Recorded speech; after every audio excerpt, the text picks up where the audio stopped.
L'heure est grave du côté du Sénégal. Nous avons le torchon qui brûle véritablement entre Paris et Dakar.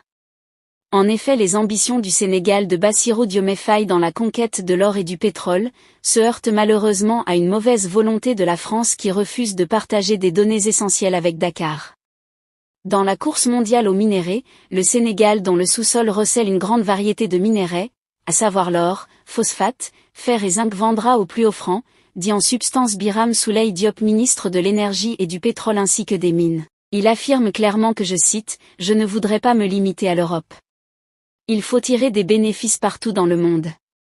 C'est vrai, je suis venu à Paris, mais si mon intérêt est en Arabie Saoudite, j'irai mes champs en chercher là-bas. » Fin de citation, a clairement lancé le ministre sénégalais.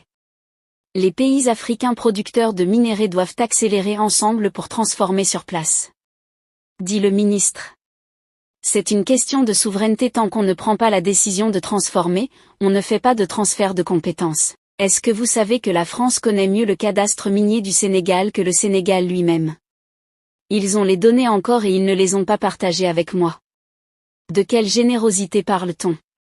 La transformation, ça suppose aussi savoir ce qu'il y a dans son sous-sol, a clairement souligné le ministre de l'Énergie.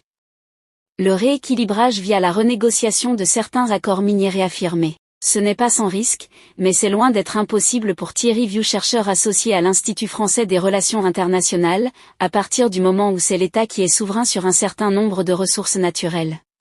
A-t-il expliqué au micro d'Alexis Bédu. Et c'est ce qui peut aussi causer le problème entre les entreprises exploitantes en général.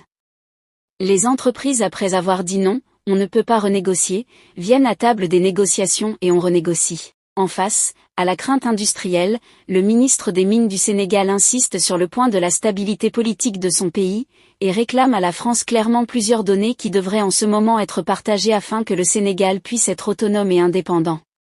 En ce qui concerne l'exploitation et la vente de son or longtemps exploité par des multinationales européennes, le Sénégal aujourd'hui se trouve buté face à l'exploitation de son or. Car aujourd'hui, se définissant comme un État souverain, il cherche à exploiter lui-même son sous-sol et à vendre aux plus offrants. Eh bien les amis, qu'est-ce que vous en pensez? Pour ce qui est de cette petite note d'information, laissez votre avis en commentaire. Si ça vous a plu, n'hésitez pas à vous abonner et à cliquer sur la cloche de notification pour ne pas rater mes prochaines vidéos.